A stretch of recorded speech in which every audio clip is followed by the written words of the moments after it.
Miarabantsika indray ry tompoko lahy sy tompoko vavy eto amin'ity fandarana ambarao ity eto amin'ny onjapeo ny Alliance 92. Iompana amin'ny lafiny fanabeazana sy ny fampianarana ny fandarantsika amin'ny teny ity ary vahiny ao anatin'izany ny profesora Rasolo Armanana Jérôme, mpampianatra amina université katolika sy amina université maromaro ny tenany ary nandalina sy nianatra manokana momba ny filozofia. Miarabanao ny fandarana ambarao ary makasitraka namaly ny fanasana. Miaraba ny mpanolotra ny fandarana ary miaraba ihany koa ny mpieny radio FM 92 amin'izao fotoana izao. Anomboantsika ny resadresaka profesora, ianareo mpanabe, mpampianatra tsy mahatsiaro ve hoe tompona andraikitra amin'ny fitotonga ny fiarahamonina sy ny fampitehany firenena amin'izao fotoana izao? Fantatsika fa ny famolavolanana ny fandrafetana fiarahamonina anankiray dia miankina indrindraindrindra amin'ny antsoina hoe ny fanabeazana. Io moa dia tanjona voafaritry ny antsoina hoe objectif de développement durable, zany hoe le fampandrosoana maharitra izay karazana fifanarana amin'ny firenena maromaro mikendry mandrakariva hatrany ny ampivoarana sy ny fiarovana ny tia planeta izay iainy antsika ity. Ka raha vao miteny hoe planeta avy hatrany moa dia ao anatin'izany ny tontolo iainana lafiny ara-javaboary ary ao anatin'izany ihany koa ny tontolo iainana maolona. Ao anatin'izay dia mieritreritra izahay fa hoe misy anjara toerana lehibe ary anjara andraikitra lehibe tokony azon'ny fanabeazana atao amin'ny famolavolanana, zany hoe olona afaka hisehatra amin'ny fampivoarana zany ary olona marina afaka hisehatra ny antsoina hoe fampandrosoana sy ny fitahirizana ny tontolo izao iainantsika izao ho tany azonenana trany. Mifandraika amin'izay le fanontaniako teo profesora hoe nareo ve tsy mahatsiaro hoe misy andraikitra sy adidy mety hoe tsy vitanareo ihany matoa zao ny zava-misy iainan'ny firenena sy ny fiarahamonina? Ny andraikitra tsy vita sy ny vita dia miankina ihany ohatra ny olona anankiray mampita hafatra. Ny olona anankiray rehefa mampita hafatra ka tsy voaray le hafatra izay ampitana dia mety ho very eny tenantenandalana eny. Ohatra zany ao amin'ny sehatry ny ohatra ny hoe ny communication dia malala tsara tsika, misy ny antsoina hoe émetteur récepteur, fa ny fandehanan'ny information anankiray avy aty amin'ny émetteur makany amin'ny récepteur dia misy fepetra maromaro ahafahana tongavana ao anatin'izay. Ny tiako atongavana ao anatin'izay dia zao hoe raha tiana kokoa ny hametraka n'izay hoe tafita any amin'ny mpianatra na any amin'ny olona ny fanabeazana izay tia kapitaina, dia ny ohatra voalohany indrindra aloha dia miainga avy aminay ampanabe, ary ny faharoa dia hoe ina no ahafahan'ireo mpianatra na olona ireo afaka mandray marina n'izay fanabeazana zay. Da ao anatin'izany ny lafiny ataontsika hoe condition matérielle, zany hoe ny lafiny amin'ny maha-olona, ny ina moa ny ilazana an'izany hoe ny fitaovana zany. Io fitaovana io ny toerana na ny sehatra iainan'le olona ihany koa dia ahafahana hitenenana hoe mety ho tafita na tsy tafita le hafatra. Ohatra ny olona anankiray ampitanao hafatra ny lavitra be any dia tadidi fa misy mety hisy brouillage foana zay fampitanan'izay hafatra zay. Ny tiako tenenina anatin'izay dia hoe raha ohatra ka le olona beazonao somenao fanabeazana lavitra n'izany hoe tanjona apetraka ao zany izay eritreretintsika hoe ianao mangataka an'izany fahadiovana zany kanefa tsy omenao azy ny savony, tsy omenao azy ny fitaovana fahany amin'izany midio zany akoatra ny fampianarana, dia tahaka ny olona mitory-tena any an-tany hevitra ihany ianao. Noho izany ny fanabeazana amin'ny maha-olona dia tsy misaraka voalohany indrindra ny fananan'ireo olona ireo ny fahafahana manatanteraka n'izay fibeazana zay, ary ny faharoa dia ihany koa hoe itsika mpanabe, izahay mpanabe dia afaka manaraka hatramin'ny farany ny fivoarany zany fanabeazana zany eo amin'ilay olona, fa tsy fotsiny olona mampita hafatra na mampita fahalalana dia mamelan'izy ireo amin'ny fomba ety ampiasany an'izany fanabeazana zany na ny ataoko hoe fampianarana omena n'ireo mpianatra ireo. Zany hoe tsy misy dikany ny fampianarana raha ohatra ka ny anaran'ny ankizy fotsiny natao tsenjery kanefa tsy hainy ny mampiatra an'izany ary tsy vitatsika ny manara-maso mievaluer, zay le hoe évaluation zay. Évaluenao le olona, évaluenao le mpianatra hoe hatraiza ny fahafaha mamita an'izay zavatra zay. Ny antony mahatonga an'izay tsy fisiana évaluation zay dia misy everiko hoe araka ny teneniko hoe misy motivation ihany io. misy ny mpampianatra zay mieritreritra fotsiny asa io ka zany toetsainy ny asa zany a de manatanteraka ary rehefa vita ny fanatanterahana azy devoir zay de tsy mametraka tsony hoe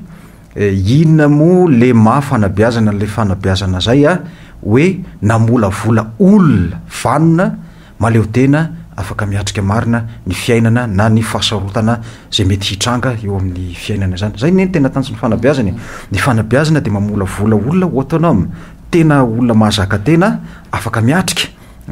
ny hoe fisahanana ny fiainana kapobeany andavanandro satria ny olombelona de ho anatin'izay hoe survie zay fiainana zay hoe ahoana no fahako miaina indrindrandrindra anatin'ny fotoana zay veritsika hoe mavitsy de vitsy ary mampiena be deaibe andreo le ressource naturel zany satria ny olombelona de miankina mandrakariva am'izay hoe fafahana misitraka ny vokatsoan'ny tontolo manodidina azy zay satria teo aloha de betsaka loatra le fanodinana ary betsaka ihany koa ny fampiasana nyreo tontolo manodidina azy ireo ary ny finanana an'izy ireo zay zany le antsony hoe société de consommation ile société de consommation io de miteraka avy hatrany toetsaina ao anatin'ny olona ny antsona hoe esprit de dépendance zany hoe l'esprit de dépendance iny taky ny olona anakiray manana telefône androany de hoe ity ny gamma de raha pitsondray misy gamma hafa de misy gamma de hoe le fanirina ao anatin'le olona mihitsy donc c'est le niveau métaphysique zavatra any akotrany tsy hitany masonao any mihitsy no voakasika de io le fanirianao io zany raha vao tsy maniry zavatra vaovao foana de ohatrany tsy olombelona ianao am'izay fotoana zay fa raha mijanona fotsiny ianao am'le anananao teo de mipetraka ohatrany hoe ny olona ny lozan'ny toetrandro taky ny fitenena hoe ny olona tsy mahay informatika am'taona 2 na am'taona 112 dia tsy anisan'ny olona tsony zay marina ve le tena mamaritra n'le olona somary misy fampifangarona kely angamba ny atsina hoe sujet sy objet zay zavatra zay hoe ny olona sy ny fitaovana angambana zany hoe ny fitaovana tsy maintsy foana ho karazana zavatra azony olona ampiasaina ary azony fehezina ary tsy tokony noviana manandevo azy na sanatry ny vava ihany koa mangeja azy tsy afaka hampivelatra am'le mahaolona azy raha atao amin'ny akapobe ny professeur aizany tena hitanao hoe olana am'ty fanabiazana sy ny fampianarana eto amintsika ity olana be da be raha zany no tany saina angamba mety tsy hoampy ny fotoana iresantsika fa ny voalohany indrindra aloha de hoe isika tsy manana fandara-pampianarana na ihany ko hoe rafy-pampianarana izay tena mamaly tsara ny filana amin'ny malagasy atsika ny mahaolona moa eo ihany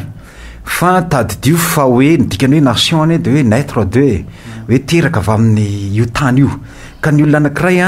raha vao natif teraka amin'io tany io azy de misy ifandraisany amin'ny tontolo iainana io noho izany ny malagasy raha mihinam-bary de ny vary ny mahavelona azy fa tsy hofahananao paty izy akory na zavatra hafa satria tsy mahavelona azy zay ary tsy manome fahasalamana ho azy zay le tiako tenenina ao anatin'izay de zao raha ty tontolo malagasy ty zany no jerena fotsiny amin'ny masongezabe anakiray misokatra de hoe mbola mifahatra kokoa amin'ny atsona hoe fifandraisana mivantana amin'ny fikolokoloana sy ny fampiasana ary ny fampivoarana ny atsona hoe tontolo ara-javaboary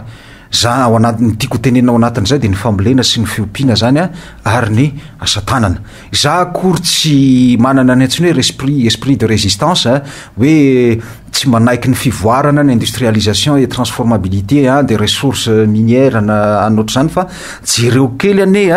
amin'ny maso tsy miangatra hoe misy an'le surface cultivable reny le faritra azo ambolena afatsika manao zavatra tsara be manao jorofo ohatra na manao vanille na manao fiompiana ngeza be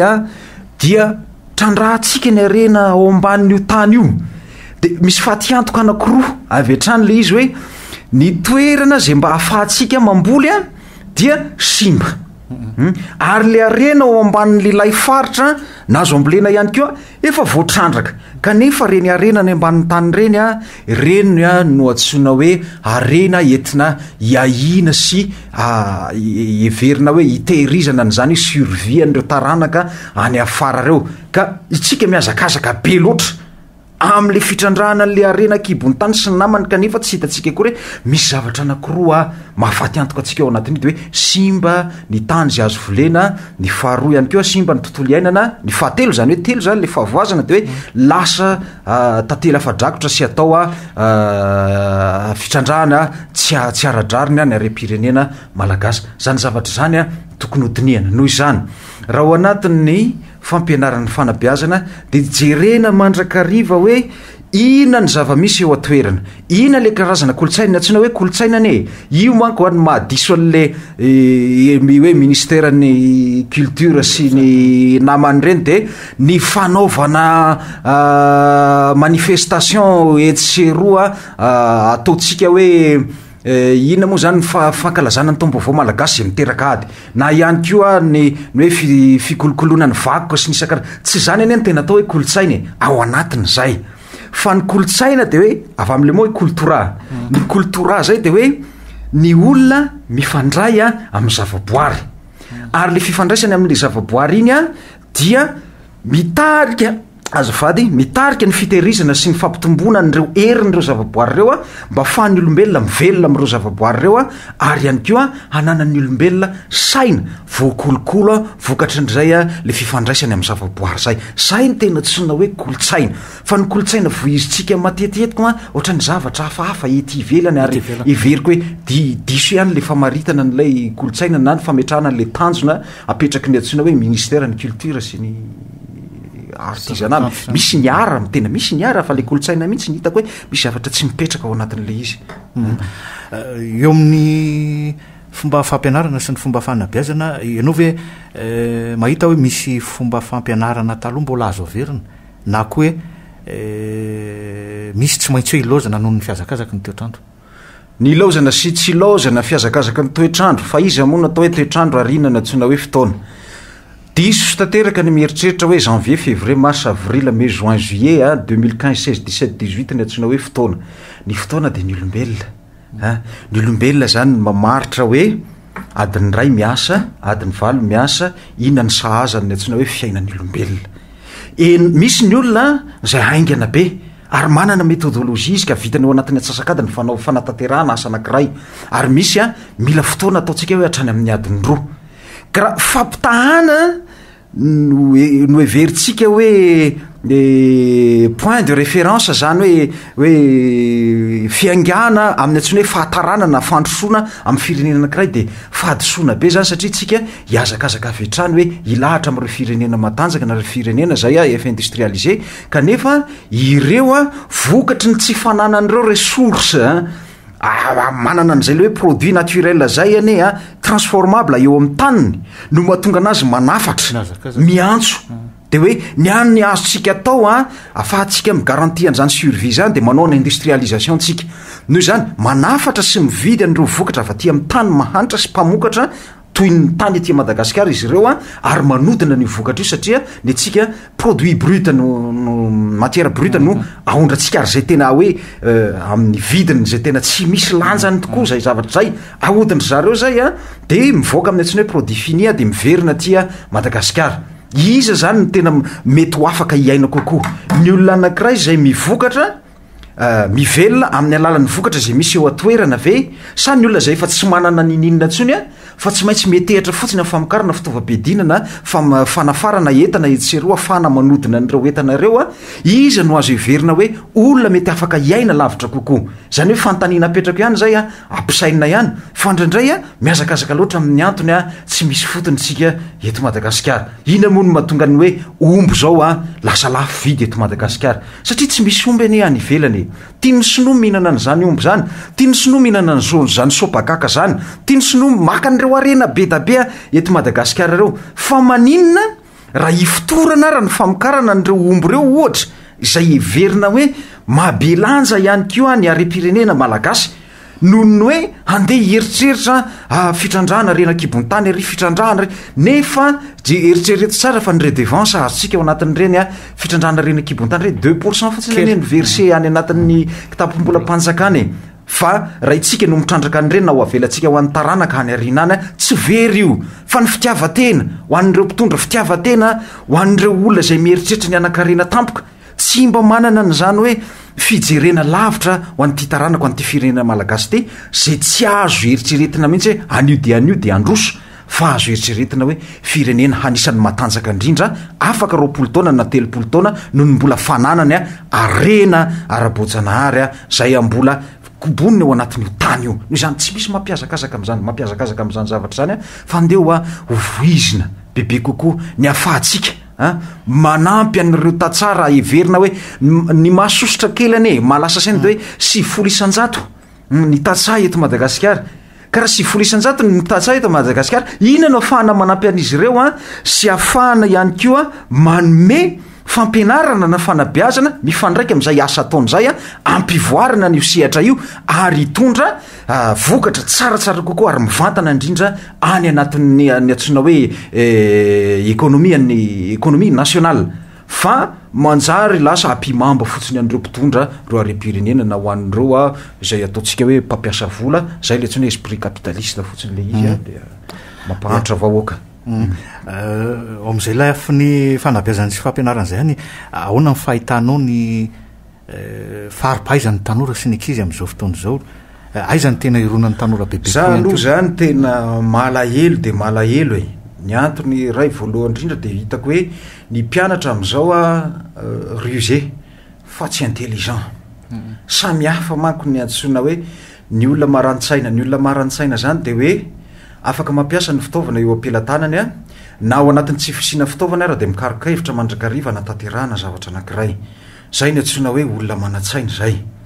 fa ny mpianatra am'izao fotoana zao zany de efa nanany daholo fitaovana isan-karazany zay anerangata am'zany mianatra zany mandeha hatrany amin'ny 35 km mandeha tongotra mandroso miverina rehefa andeha akavatsy any ambanivohatra mba afahana mianatra zany ny zavatra ny am'izao tsy misy an'izany tsony misy ny bus marina fa hoe bola betsaka tokoa aloha ny tokantrano malagasy zay tena ao anatin'ny tsy fisina tsy fampiana ara-pitaovana fa hitako hoe efa maivana kokoa angamba ny hoe fahafahan'ny ankizy afaka mandrato fahalalana no ny fisiny ireo sehatra maro isan-karazany mijery no ny teknôlôjia maro zay mitranga am'izao fotoana zao hoe manao fahalalana raha ohatra ka tena mifantoka marina izy ireo ary manana finiavana marina am'izany hoe hikaroka zany noho izany ny fieritreretako azy de hoe ireo ankizy ireo de lasa zatra tolorapotsiny ireo tanora reo dia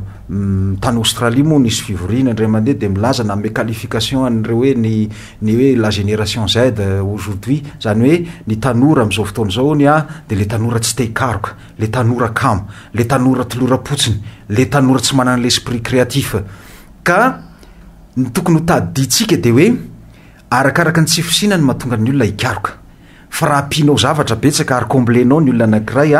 amin'ny famitana zavatra anankiray de tadidio fa ndra izy mety tena afaka manao fa ny hita amin'ny lafiny akapobeany ihany kosa de lasa dépendant loatra reo ankizy ireo lasa miankindoha loatra am'reo ankizy ireo izahay zany zao tam'mbola nianatra tam'izany fotoana zany de misy ny antsoina hoe heure d'étude zany hoe ora fianarana ankoatran'ilay fampianarana manomboka amin'ny valo maraina hatramin'ny 4 hariva hitako fomba tsara io ary azo averina hitazomana an'ireo ankizy ireo ary arahana maso arahan'ny mpampianatra maso ihany koa hoe adiny ray ihany étude afaka mianatra manao assimilation ny zavatra zay nianarana nandritra ny tontolo andro iny izy adiny ray ary any an-trano manampy ny ray aman-dreny ary manao zavatra hafa fa indraindray le fianarana lasa fomba entina ialana ihany keo amin'ny andraikitra andavanandro ary ny ray aman-dreny ihany keo tsy afaka loatra noho ny le fahasarotan'ny fiainana noho ny fahatarana ra-potoana noho ny asa ny ambadika rehetrarehetra any anara-maso hoe manahoana ny fivoarana na any koa ampianatra n'ireo zanan'ireo noho izany amiko rehefa nametraka fanontaniana ianao hoe mbola misy fomba tsara ve taloha azo averina hoentina manatsara ny fampianarana io de anisan'ny tolo-kevitra ko anankiray zany antsona hoe heure d'étude io heure d'étude io zany adiny ray misy mpanara-maso tsara mihitsy afaka miaccompagner an'ireo mpianatra reo amin'ny zavatra rehetra zay ataony iresaka ny PEC tsika professeur aminao ve tena mamaly ny filan'ny fampianarana sy fanabeazana eto amintsika izy io mifandraiky amin'ny kolotsaina ny toe-karena sy ny fotom-pisainana malagasy indrindrindrindra ihany koa raha ho anatin'ilay fandrafetana n'le PSE aloha le programa hitako a satria za nisany nandrafitra n'io zavatra io ka raha anaratsy an'io zany de manaratsy tena misy zavatra kosa nefa hitako hoe tsy mety le programa mety ny contenu an'io programa io ny ao anatiny zavatra tanterana ao anatin'io a hitako hoe mety tsy afaka hiteny kosa aloha hoe ratsy le izy tsara mihitsy le izy fa ny zavatra tena tsy maharesy lahatra anao a de ny eritseretana hoe afaka 7 fotoana reo mpianatra reo fa mety anana diplôma anankiray afahany a misehatra avy hatrany amin'ny antsina hoe asa amin'ny fotoanantsika zao moa zany de hoe ny CEPE zany a de fa mba diplôma anankiray a afahany ankizy a mandeha manao zavatra anankiray de izy ary no manome antoka hoe ireo mpianatra reo ankizy ireo a de mandritra ny 7 fotoana mbola hijanona an-tsekoly noho izany raha afaka 3 taona 4 taona 5 taona na 9 taona na 7 taona izy miala an-tsekoly a de tadidio tsara fa na inona eritreretantsika hoe karazana tompontsoa azo ao anatin'izay fanabeazana zay fampianarana zay ny olona de mieritreritra avy hatrany hoe mba manana diplôma anamariana an'izay a fotoana nandalovany tao anatin'izay sekoly zay nefa tsy ho azon'zay raha tsy afaka 7 taona 5 taona rehefa nanahirana zany hoe le 5 taona zay a be da be ny olana hita tsy fampiny mpampianatra zay karamainy ray aman-dren'ny mpianatra ny fandoavana ihany koa en droit d'inscription ny tsy fananana salle antony be da be ihany koa ny resaka hoe toetrandro a resaka ihany koa ny fantrana indrindra satria akizy olona tanora nona no mandeha ny sekoly ihany a tsy misy angambany hoe zavatra mety ho azon'ireo anatin'izany anoanana zany afa tsy ny matory fotsiny de ny manoka de tsy misy vokany satria taky ny mampita zavatra anankiray amin'ny tany tsy afaka mandray ninitsika zany noho izany a le tany ambolena mila karakaraina tsara aloha ary aprosiako mandrakariva hoe ny ministère ny éducation nationale ane tsy tokony miasa rery fa tokony mba misy pilotage a copilotage kely izy io a miaraka ny ministère ny santé a miaraka ny ministère ny population a za moa tsy de hitako loatra iny monina ataole ministère ny population zany hatram'izay fotoana ela be zay inona marina ary ny tena ny lana ty ministère ny population ty ohatrany somary manontany tena zany ny farany satria indraindray a itsika tadidio tsara fa ao anatin'ny fandrafetana ny antsona hoe gouvernement zany a de ny urgence ny zavatra maika no mametraka ny antsona hoe atsangana ny ministère an'zao na ministère an'zao ka raha tsy ilaina le izy de foanana raha ohatra ny fako ny betsaka eto amintsika tsy mamenatra mihitsy manangana ny antsona ny ministère ny gestion de ny fako ohatran'izay fa nytiako tena indraindray le izy zavatra politika loatra ary politisé loatra le fampianarana de tsy mampivoatra resaka ila am'de tsika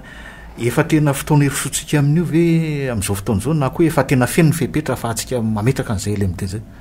no hoe miroso sa tsy miroso efa tafapetraka tamin'ny 2013 io 2013 14 15 talohan'izay zany a tany amin'ny 2006 efa nieritreretana an'izy io a 5 6 7 8 lavabe fa izay ao amin'ny misehatra indrindraindrindra amin'ny fampianarana amin'ny ambaratonga ambony zany de mahita hoe tena sahirana amin'ny fampiarana ny rafitra ila am'de io le tanjona le objectif de hoe professionnalisation a de fanomezana asa fahafahana hoe ao anatin'ny le akizy zany rehefa mianatra dia afaka avy hatrany misehatra any amin'ny asa izy rehefa vita ny fianarany nefa za aloha mahita hoe le asa ve misy sa tsy misy voalohany indrindra zay ny asa ihany koa moa tsy voatery hoe zavatra atolotra fa zavatra foronina ny olona ny mamorona an'izany a ny akizy ihany koa zany rehefa mianatra de tokony a mahay mamorona n'izay asa zay ny faharoa manaraka an'izay de hoe internationalisation zany hoe fidedavatsika hitovy lenta ihany koa na fampilaharana ny lentany sy ny kalitaon'ny fampianarana eto amintsika amin'ireo a fampianarana any ivelany azo antoka ve a ny fisiny zany zavatra zany fahafahana mahazo antoka an'izany voalohany indrindra de hoe ny compétence an'ireo a olona zay mampita ny fahalalana sy miforme an'ireo a universitaire reo a de tokony mitovy ihany koa lenta amin'ireo zay mpampianatra any ivelany raha mitenako manokana aloha betsaka ny fotoana zay efa nirahako miasa tamin'ny mpampianatra any ivelany zany raha ny domaine misy any amin'ny philosophie fa tena tsy latsa-danja ary manana ataontsika ny maha izy azy mihitsy a ny fahalalana momba n'zany fifezana n'zany philosophie zany a mihoatra an'ireo a mpampianatra philosophie any amin'ny ny toerakafa ny faharoa ny fahatelo tsy haiko tsony izy tena fahatelo na faefatra mialatsiny a manarakaraka an'izay de hoe LMD licence master doctorat za mahita hoe ny fampiarana ny fizarana an'le ora eto mampianatra reo satria misy ny antsona hoe cours théorique heure théorique de misy ny antsona hoe travaux dirigés ary misy ny antsona hoe heure étudiante zany hoe possible ave ny répartition an'ireo fotoana reo a reo ora reo a anatin'ny fotoana zay verika hoe foy de foy matetika ihany any tsy maintsy ampitana an'izany fahalalana zany zany hoe le cursus io zany ny 2A zao taloha de maharitra hatrany amina 10 eny taona fito taona ary indraindray ohatran'izay ka de ny azoko tenena ao anatin'izay hoe ny aki azo ny mpianatra anankiray a mandritra n'izay fito taona zay tao am'le 2A le formation ancien régime zay tena tsy mitovy kosa amin'ny compétence nireo le mpianatra mahazo master 2 am'izao fotoana zao a ary reo nefa rehefa aveo a no iforme an'ireo universitaire reo atyariany de tadidia fa mitotongana metotongana ry atotongana trany a ny faripahalalany a nireo comment ireo mpianatra reo dia mieritreritra hoe le fizarana an'le ora le heure théorique satria ao anatina crédit anankiray ohatra 13 heures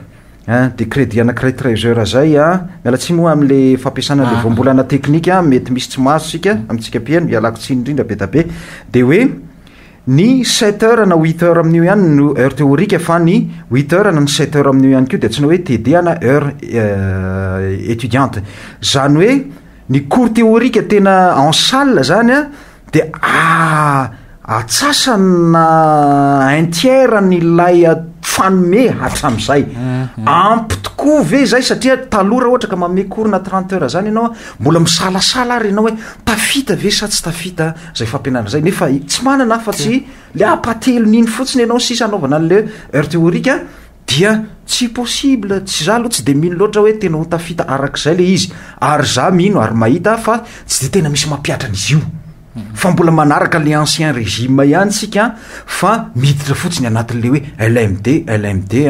anarana moa izy io a ary ataotsika hoe étiquette izy io mba fahana mahamilahatra am'ireo firenekafa reo fa ny zavatra tena misy eto amintsika mbola iany atsika am'izao fotoana zao mety afaka mpamanontany ihany angambany fa mety ny am'polisanjaton'ireo mpampianatra reo angambany hoe mety hiteny hoe marina zany tenen'ny professeur zany hoe mbola le ancien régime ihany a ao anatin'le pédagogie sy ny contenu ny zavatra zay atao a reo ny mbola mena atram'izao fotoana zao zany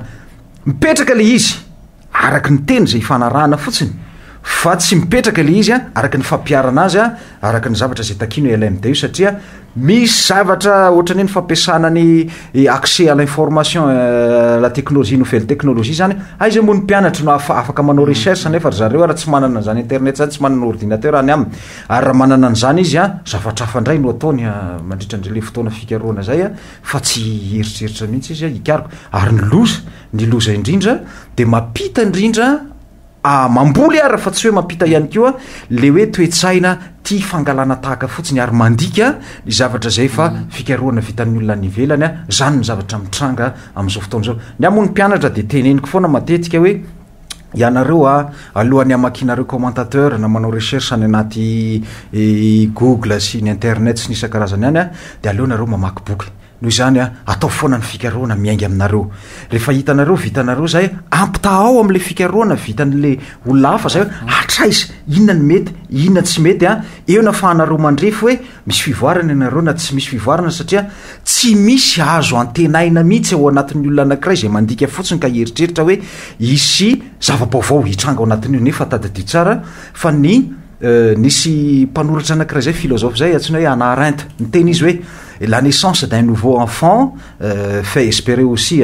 comment un nouveau talent zany hoe ny fahaterahan'ny olona anankiray a de ohatrany manome fanantenana hoe isy talenta vaovao anankiray a ho teraka ao anatin'io ka raha ohatra ka mamoaka fotsiny mamerina de ohatrany perroquet ihany anetsika mamerina mihira mamerina ny zavatra tenen'ny olona de ratsy zany tsy mety zany noho izany a mila ao anatin'izay le fikaroana zay mila ampiana le mpianatra toanana ary a esorona ho aminy mihitsy le tena hoe fiakinan-doha amina zavatra moramora reny zany le efa esprit de facilité mitady zavatra moramora ry avitanan'le izy de la nefarana jereo any atsika be da be ny manana diplôme eto amintsika fanakaiza manao iny tsy manao ninina tsisy atao an'ireo hoe faly fotsiny am'le fotoana anankiray mahafinaritra hoe nanao an'le taozy iny le akanjo mahafinaritra iny manipinipy an'iny satroka iny nefa aveo a tsy makaiza tsy afaka manao ninina na hikaroka zavatra miainga amin'ny tena ary tsy hay tena tsy hay mihitsy noho izany tsisy intelligence reo fa tena olona rusé mihitsy reo tanora am'izao fotoanareo zay ny sary ia sady marana anazy efa afatra moa zany zay nampitainao zay ho an'ny mpianatra fa ho an'ny mpiaino sy mpanaraka ny fandarana indrindrindrindra ny ray aman-dreny ny mpanabe sy ny tompony ndraiky tsisy nambaratonga ny amarana antsika azy ny afatra avy amin'ny professeur Rasoloarmanana Jérôme ny aloha de tsotra ihany e za tsy hoe olona makahala vahiny akory ataoko fa za olona niara-ny asa tamin'ny vahiny ary za koa ny formena vahiny tamin'ny zavatra rehetra zay nataoko noho izany a ny fandikana vilana fotsiny a na ihany koa fakanatahaka n'ireo zavatra zay mety atolotra atsika tolo-kevitra na karazana lasitra zay efa nampiasaina tany ivelany reny a de tsy de tena mahomby loatra fa leo miverina mijery zavatra misy eto toerana marina tahaka ny zavatra nyteneniko teo aloha hoe tsy mampiazakazaka zany industrialisation zany a na resaka transformation na produit brut zany a fa ny tokony hampiazakazaka atsika de hoe jereo a ina le mampivoatra ny olona